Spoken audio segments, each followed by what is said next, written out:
Hi everyone. Today we're going to be talking about how we modernized DoorDash model serving platform with RayServe. So for introductions, my name is Cornell. I'm a staff engineer at DoorDash on the machine learning platform team.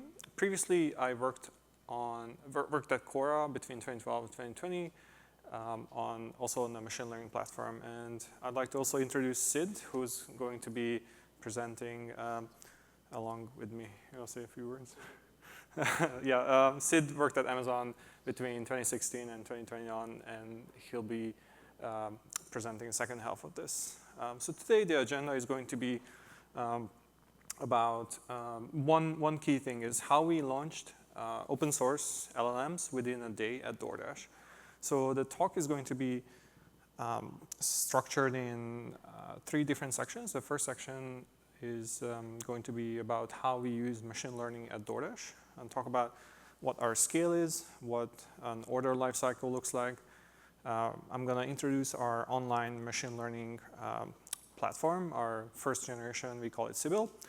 And next I'm going to talk about flexible predictions, why we needed flexibility, why we chose RayServe, and our journey with RayServe. And finally, Sid is going to talk about the outcomes. So what did we achieve by using RayServe? What were some of our use cases, and what are some of the future work? So let's jump right in. So at DoorDash, our mission is to grow and empower local economies. There's many different ways to do that, but today we're going to focus on how we use machine learning to empower the product itself. So as you may be aware, DoorDash consists of many different verticals. The one you might be most familiar with is the food delivery and pickup aspect. So customers can order lunch, dinner, breakfast, or the other things we can also order is convenience and grocery. So if you want to want to order household supplies, we also provide that. And then finally, another aspect of DoorDash is the subscription aspect. So we have something called DashPass, which is a great subscription service, provides lots of savings and other benefits. So DoorDash is a three-sided marketplace. You can think of it as there are consumers, people ordering food. There's merchants who provide those services, and then dashers who do deliveries. So it also has a flywheel effect where the more consumers we have, the more sales we can generate to those merchants. The more merchants we have, the more the dashers have an economic opportunity to make a living by doing deliveries, as well as the more dashers we have delivering items, the better experience we can provide for consumers, including faster deliveries. So this just keeps repeating and getting better over time. So in terms of DoorDash numbers, we have over 32 million consumers per month. We have over 15 million DashPass members, 2 million dashes per month. And we're also category leaders in food, convenience, and pickup. But for us, in terms of the machine learning side of things, we have more than 6 million predictions per second for our production systems. So next, I'm going to talk about how we use machine learning at DoorDash. So I'm going to do this through the life cycle of a restaurant order. So the first step is going to be a customer creates an order, and they pick the food they want, the restaurant they want, and then they do a checkout. One important thing I personally like to look at the checkout is how long will it take to get the delivery. So that's a very important aspect. Next, I'm going to talk about what happens behind the scenes when an order is placed, dispatched to the dashers and the restaurants. And then last, maybe the most important step is how the order actually gets delivered. So first step is if you're looking to order some dinner, maybe you're looking at various restaurants on the DoorDash homepage feed. So we show you recommendations. These are stores based on your past purchasing history or preferences. This is powered by machine learning.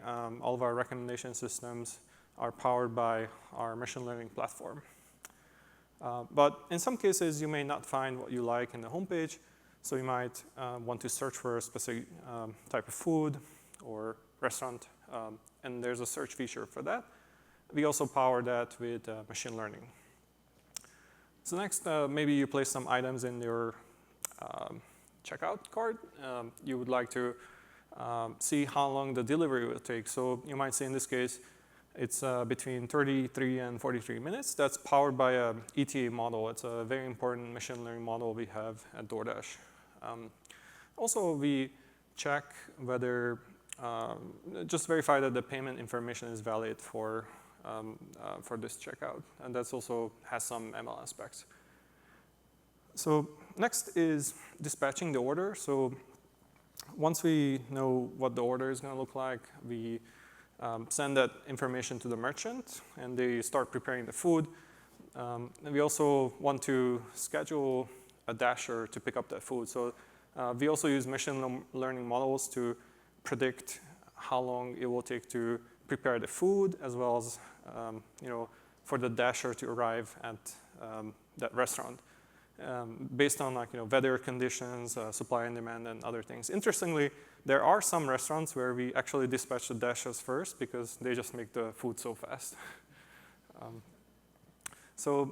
Next is once the dasher picked up the order, we need to, the final step is to deliver the food at the customer's doorstep. So we introduced doorstep delivery, and with that, there came a challenge where people were not able to always find their food.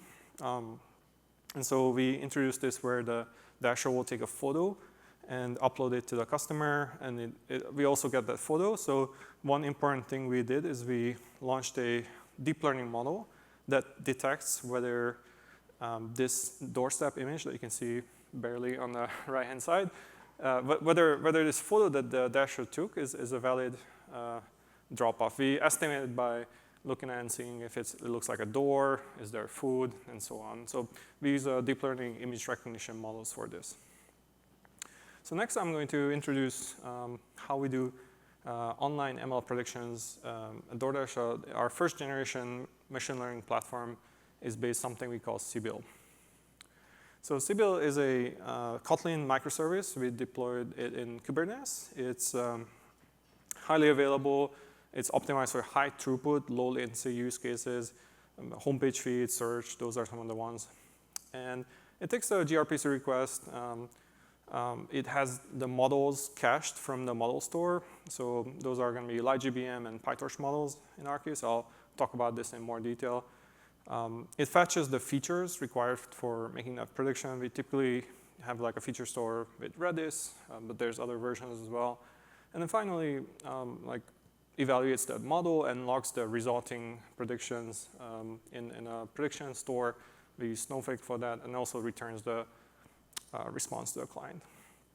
So diving a little bit deeper into Sibyl, the model types that we support here are primarily restricted to LightGBM, PyTorch, and Composite. So Composite is just a way to create a graph of LightGBM, PyTorch, and some other basic mathematical computations. So for Sibyl, we're able to support numerical, categorical list, and embedding features. And the request will also contain some other information, whether it's an experiment model, we need to do shadow, or anything about logging. And it will output the predictive values. Those predictive values are typically numerical, Boolean, or list.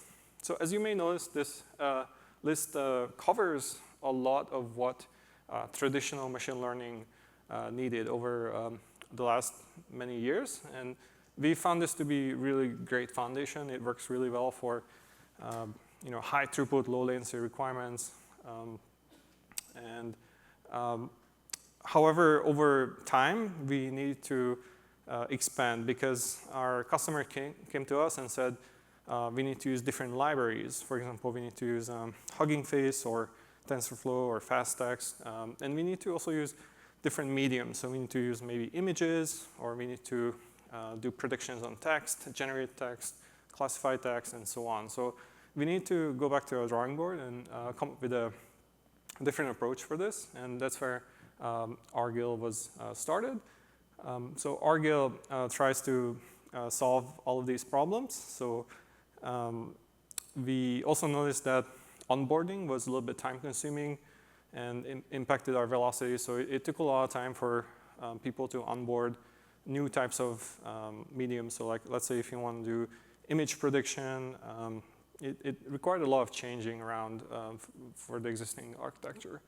And also, we found that the platform wasn't very open because it was a Kotlin microservice, so our machine learning engineers, data scientists, had trouble contributing to this foundation, and it was difficult to partner with these teams and make the platform more open.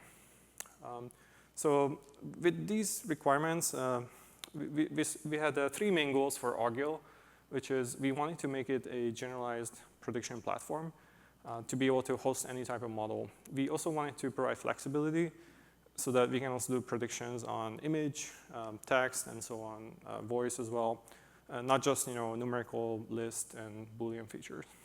We also wanted to open it up so that machine learning engineers can customize the model prediction environment. So if they want to use a particular library, they're free to do that. So next, Sid is going to be talking about Argyll in depth. Yeah, okay, can anybody hear me? Yeah, okay, cool. Yeah, thank you, Cornell, for providing more insight into how ML predictions worked in DoorDash, what was Sybil, and how we reached a point where we had to look beyond what we were doing with Sybil. So we come to the juncture where we want to make it a little more flexible for our users. And users here are all the data scientists and machine learning engineers in DoorDash. So I'll provide some more depth into our journey, how it started, and how we built Argyll. So yeah, the first thing when we started looking, we had defined our ethos. We want to build something which is flexible, self-serve, can support any models. And if you go out and look for choices, there are way too many options. We looked at Ben2ML, Kubeflow serving, which is K serving now, Triton, and many others, including Reserve.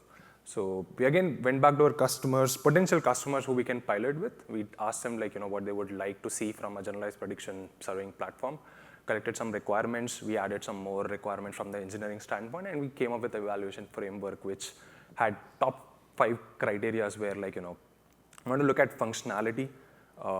When I say functionality is a lot of users want to do things like they want to do image CV use cases, NLP use cases. Somebody was we want GPU serving, and somebody's I want to host 2 models which are totally different architecture frameworks. Did I say NLP? Yikes. And then the next thing was flexibility.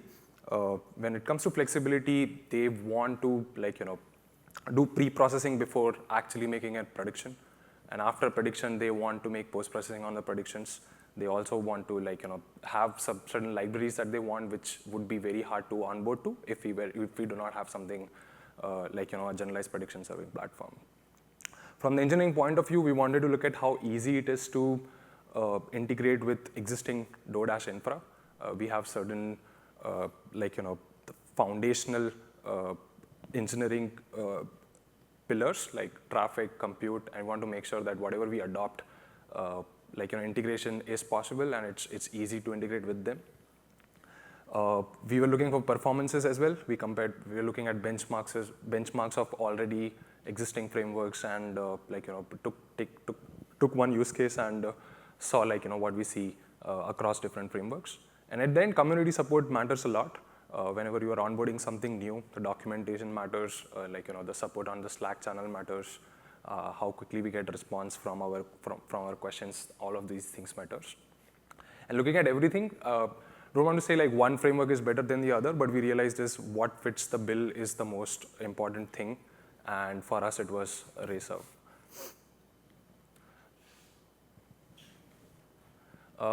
Next I'll talk about why we chose Reserve. And the first thing is flexibility. It's incredibly flexible. You can onboard and install libraries of your choices with ease. keep in mind that we are building this platform where a lot of contributions are going to come from folks who are not focusing on day-to-day software engineering. They are data scientists. They are focusing on writing ML models. RayServe allows us to be really flexible with what model architecture we choose. And also, something that I found was not everywhere, but for a single use case or an application that you come up with, you can have multiple models within the same application within RayServe, which was really important for some use cases where you're again, for pre-processing, you might be calling one model, and like for actual predictions, you might be calling some other models. So that's key. Self-serve, again, as we mentioned, we want to build a platform which is self-serve. So we host a party, but you bring your own booze. So RayServe allows you to write your subscripts in Python. One of the very powerful feature I feel is you can test your scripts locally on your laptop, which provides a very easy playground for anybody who wants to test out something.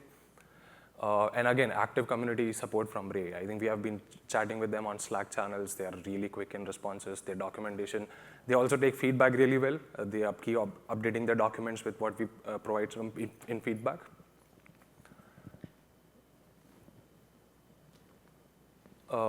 Distributed compute capabilities of Ray. I think one of the easiest frameworks where you can write few lines of code and make multi-GPU work for your application. We can have multiple, as I said, multiple models on the same application. You can divide them across the different pods of Kubernetes, or you on the same pod and still make the resource utilization work for you. And also the auto-scaling resource capabilities of RayServe comes in handy. And one of the things that I'd say is one of very key advantages for us, like around the same time, our model training team was also looking into Ray for model training. But if we adopt Ray for training and serving, it allows us a unique opportunity where we can provide an ecosystem to all our users to not only just train your models, but also serve them. And it also helps with education point of view. Like once you are used to Ray, and you are the one writing your serve scripts along with writing models, it makes adoption easier. Now I would like to go through one of the Argyle app example, how it looks like in DoorDash. So this is, every application will have two deployments, and when I said deployments is two classes that are serving different purposes. So one is a gRPC ingress endpoint, which starts the gRPC server on the Ray cluster. And if you see it requires resources, it does not require a GPU. And for the next, the gRPC server has an entry point for request, which eventually makes a model inference, and that is a separate deployment. This example is just productionizing Falcon 7B models within DoorDash, where we need a GPU, so you can define your resources as per your use case, and both of these will be deployed on the same pod, which is very interesting. The other thing that we want for deployment is Argo CD config. So along with the defining your serving logic, you need to define a config which tells us what kind of resources you would need for your head, what kind of resources you will need for worker resources. Do you want to use GPU for your application? What are the dependencies that you would need? And working directory is something where we build and package the whole application and store it. This is generally an Argyle deployment workflow would look like. So we need two things from our users. We need a serve script and an Argo CD config, the sample that I just showed. There is an Argyle repo where you can check in these two things. Our CI/CD workflow will kick in, will build your app, and store it in our config store. The Argo CD config is in sync with Argo CD deployment that is set up within DoorDash. It will take, if there is an update or a new creation, it will create an application specific for that use case. And through that, we handle the deployment of Ray cluster. We create Ray cluster through that. We'll talk more about it later in the talk. And once the Ray cluster is up, the serve deployment will be deployed, and it will load the model and the serve script. This is in general the architecture within a DoorDash it looks like. So if you see the green boxes are what we have built, which is like infra. and yellow boxes are what we expect from our users. So we expect like, you provide us what your dependent libraries are, what your subscript is. We'll package everything and we'll make sure that like, rest of the things are managed for you. We built a Argyle client. DoorDash is a Kotlin first company, and all our mostly client services are in Kotlin, so we built a Argyle client for easy adoption, where like users, although the search scripts, everything is in Python, but while integrating, you have one Argyle client, which is a Kotlin library that hits the gRPC endpoint for your Argyle service. For each use case, this is how it will look like. We have a use case isolation with Argyle, where like each use case has its own service endpoint. And that was done so that like, we don't run into resource starvation problems if multiple use cases are running on the same Ray cluster. Now I would like to talk a bit about how we made that happen, like how did Ray serve started happening within DoorDash and what were the challenges we faced. So the first step was to, okay, now I want to set up a Ray cluster in Kubernetes. We have a internally in-house managed Kubernetes clusters that are run by our compute team. Now I want to go to them and tell them that, hey, I want to set up this Ray cluster. Like, how do we start from there? So a lot of collaboration happened here with, again, modeled training team, because we were building infra for both training and serving, and compute team to define okay, the bottom box is where we are, and now we need to create a Ray cluster on top. So we started integrating with KubeRay. That's where KubeRay comes in, which allows us to which acts as a control plane between the Ray cluster and the Kubernetes layer within DoorDash. We ran into multiple challenges, but the top one that I would like to highlight is GPU accessibility. A lot of CUDA driver, incompatibilities. So we worked closely with NVIDIA team to figure out what would work, to have GPUs within the Kubernetes cluster and how Ray can access it. So shout out to both our compute team and the model development team. The next step is okay, now Ray cluster is ready, you have deployed it, but how do I deploy my serve changes on top of it? So for that, I think the workflow basically looks like this. A developer or whoever wants to build a serve application on top of Ray serve using Argyle, they commit a change. Again, so we were using Helm charts that were provided for Ray team that works closely with KubeRay. All the values that you need for your application, as we discussed in the Argo CD config, they are passed to that, Ray chart, the Helm charts, and that is deployed to the cluster using Argo CD. And the last step is figuring out traffic. Now you have deployed your changes, but you need to make sure that the service is accessible within DoorDash network so that clients can integrate with it. That's where we interacted with our traffic team, and we integrate to decide how do we integrate with them. We realized there are actually gaps between what is possible with the current KubeRay and and what changes we need to make so that services are accessible. So for that, to enable load balance the traffic across pods within DoorDash, we had to make a couple of open source contribution to KubeRay to fill those gaps. The two changes that we had to make was how can we make all worker pod accessible behind a serve endpoint, and how do we make head node accessible for, let's say, submitting any jobs. Integration with observability was pretty straightforward because of the support of Prometheus that Ray provides.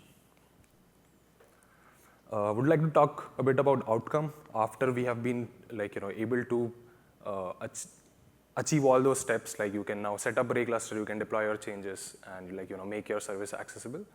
So one of key things that we were able to achieve is velocity. Now before generalized prediction platform, we were able to, if you have to take an idea to production, it was a matter of weeks, but now it's a matter of a couple of days. Local laptop testing makes everything really fast. Adoption, I think one thing that we focused a lot on is the focus on flexibility and self-serve paid off. A lot of users can bring their ideas and productionize them very easily. And one more thing that we did is if we feel there is some repetitive overheads for use case for onboarding, we try to include them in our libraries. And we have Argyle library that you can just onboard to and make your life easy. From the performance point of view, I think enable GPU serving was the big task.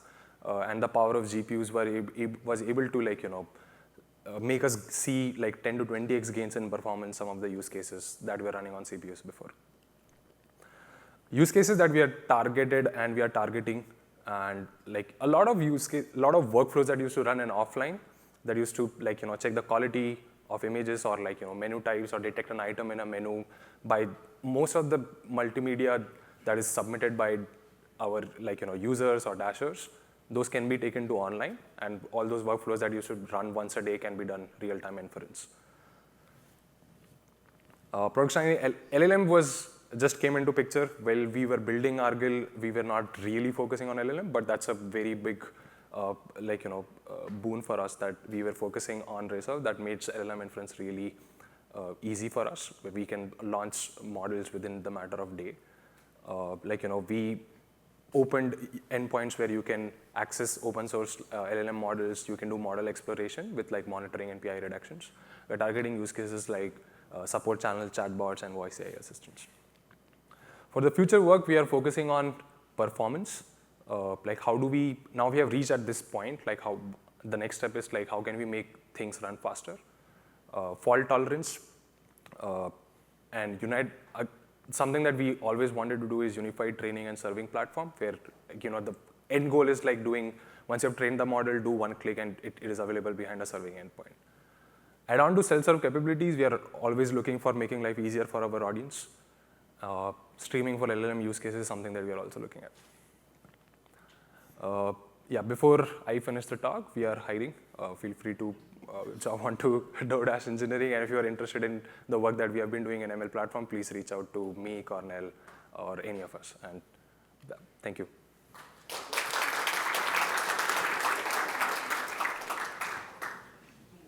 We have about 3 minutes for any questions. Yeah. Thank you. I have 2 questions, actually. Do you do anything to make the array clusters fault tolerance for array serving? And then the second question, is the platform Argil you mentioned is multi-tenant, and how do you handle authentication users if that's the case? I'll repeat the question. The first question is how do we make Ray cluster fault tolerant? So one of the things, some of the guidelines that already is provided by Ray, we had a good conversation with them. So one of the things is keep head node as low on utilization as possible. We do not actually serve any traffic on head node, and that is something that I would recommend everybody to do. And apart from that, the second point was authentication around it. So I think that is something that since we built internally, we were able to integrate with most of the system that DoorDash has already built, and we can take advantage of all those things by default. So we didn't really have to think of those things because we took open source Ray, deployed on the clusters that are in-house. Most of the integration with DoorDash in foundational pillars, as I said about, that was really important to us, so that we don't have to really focus on that specifically. I had one question, which was basically, do you see yourself migrating the workloads that are on Sybil onto Argil, or however you pronounce it? Yeah. And then I guess the second question is, I guess, around performance, for auto scaling or cold starts. Have you seen kind of issues with that, or anything of that sort? Well, I'll take that. Yeah, so I think eventually we'll migrate most use cases at least. I think there's still potentially room for Sybil, since it has such a focus on optimization and performance historically, that we've invested a lot into that. So where Rayserve shines is the flexibility. And sorry, what was the second question? I guess the second one was more about performance, I guess startup, cold yeah. starts, or just generically, or no? Yeah.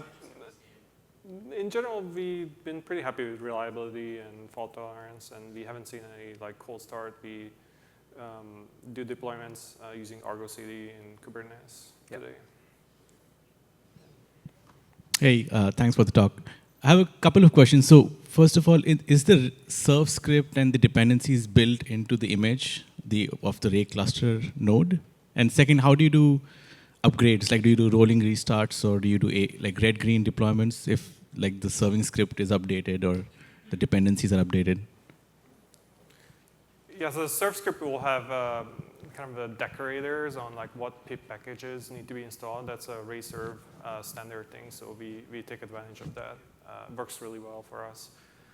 In terms of like upgrading the models, we typically like do an in-place upgrade for now, but we'll have to think about better upgrade strategies in the future for like switching the models, versioning, and everything. That's all the time we have. Please follow up offline if you have any more questions. Thank you again. Good. Thank you.